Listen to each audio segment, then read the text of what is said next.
નમસ્કાર મિત્રો, આજે આપણે વાત કરીશું તાપી જિલ્લાના સોનગઢ તાલુકામાં આવેલ ગીધમાળી ડુંગર ઘણા સમયથી વિવાદમાં રહેલું છે અને વિવાદનું કારણ હિન્દુ સમુદાય અને ખ્રિસ્તી સમુદાય આમને સામને આવ્યા હતા. છેલ્લા 2-3 દિવસથી ચર્ચાનો વિષય બનેલો આ ગીધમાળી ડુંગર દેવ બિરસા સેના દ્વારા જિલ્લા કલેક્ટરને આવેદન આપવામાં આવ્યું અને ત્યાં મહાશિવરાત્રિના પર્વ નિમિત્તે પૂજા અર્ચના કરવા માટેની માંગ કરવામાં આવી હતી. પણ એ પૂજા અર્ચનાના સ્થળે પહોંચે એ પહેલાં જ દેવ બિરસા સેનાના આગેવાનોને વ્યારાના કાકરાપાર ખાતેથી ડિટેન કરવામાં આવ્યા. બાકી જે કાર્યકર્તાઓ હતા એમને સોનગઢમાં જ ડિટેન કરવામાં આવ્યા અને મામલો શાંત થયા પછી સોનગઢથી જે ડિટેન થયેલા કાર્યકર્તાઓ એમને છોડી પણ મૂકવામાં આવ્યા હતા.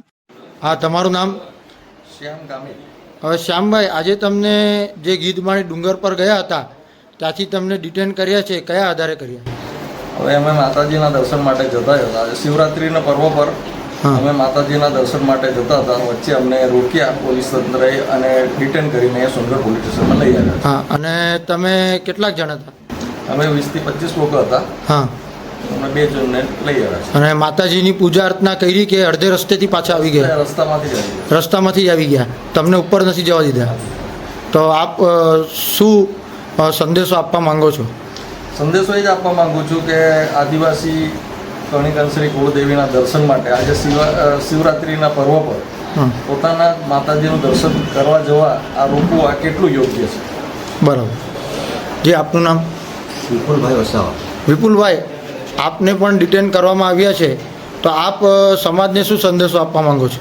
સમાજને સંદેશો આપવાનો છે કે આપણી કુળદેવીને જો દર્શન કરવા માટે જો પરમિશન લેવી પડતી હોય તો આ યોગ્ય નથી. બરાબર. અને તમે આ આયોજન કરેલું હતું જવાનું, તેમાં તમને જે તમારી સાથે જેટલા પણ જણ આવ્યા હતા એ કોઈને પણ દર્શન નથી કરવા દીધા? ના, અમને રસ્તે જવા નથી દીધા, અડધે રસ્તેથી રોકી દીધા. આખા મામલામાં ક્યાંક ને ક્યાંક આદિવાસી સમાજ આમને સામને જણાયો હતો. આદિવાસી જે સમાજ છે એ શાંતિપ્રિય લોકો છે. રોજ ખેતીવાડી કરીને ખાતા હોય, પશુપાલન કરીને જીવતા હોય, એમને કોઈ વિવાદમાં રસ હોતો જ નથી.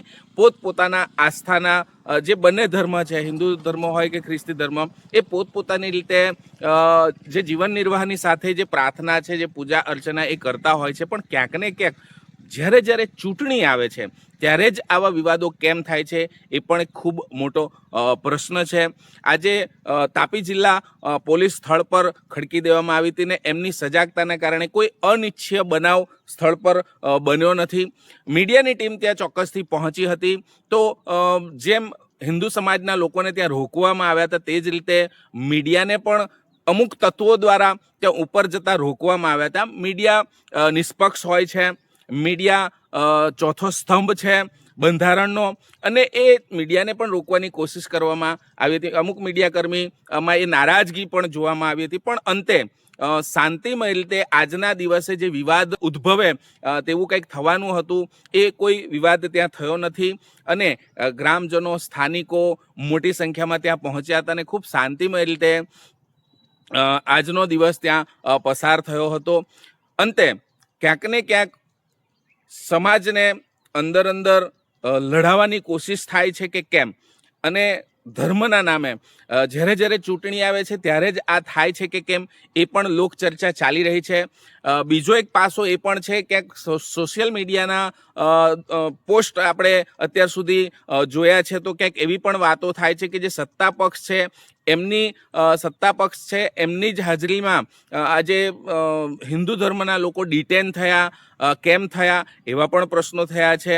અને બીજી તરફ જે સ્થાનિકો છે એમનું કહેવું છે કે અમે વર્ષોથી અહીંયા પ્રાર્થના કરીએ છીએ, તો અત્યારે જ કેમ જે આ લોકો જાગે છે આવા સમયે જ, એક દિવસ માટે જ કેમ જાગૃત થાય છે? અહીંયા વર્ષોથી અમે પ્રાર્થના કરતા આવ્યા છે. તો હવે જોવું એ રહ્યું છે કે આ જે વિવાદ છે એ ક્યાંથી ઊભો થાય છે અને શું કામ ઊભો થાય છે. ખરેખર તો આ વિવાદ કોઈ રીતે ઊભો થવો જ ન જોઈએ. મજહબ નહીં સિખાતા આપસ મેં બેર રખના.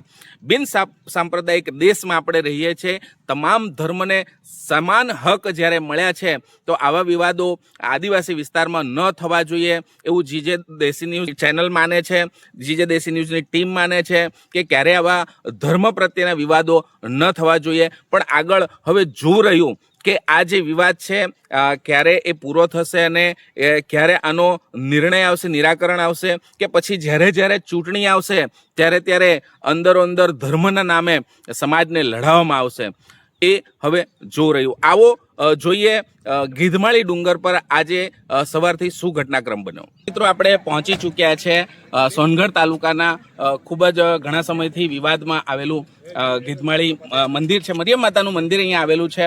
એક વિવાદ ઘણા સમયથી ચાલ્યો આવ્યો હતો અને આજના દિવસે, મહાશિવરાત્રિના દિવસે અહીં પૂજાપાઠ કરવાના જે દાવાઓ કરવામાં આવ્યા હતા એ કોઈ વ્યક્તિ અહીંયા દેખાયું નથી ને આજે ગ્રામજનો અહીંયા ખૂબ શાંતિમય રીતે છૂટા પડ્યા છે ને અહીં ખૂબ શાંતિમય વાતાવરણ છે, કારણ કે આદિવાસી વિસ્તાર છે, અહીંયા શાંતિમાં માને છે, કોઈ વિવાદમાં કોઈ પડવા માંગતું નથી.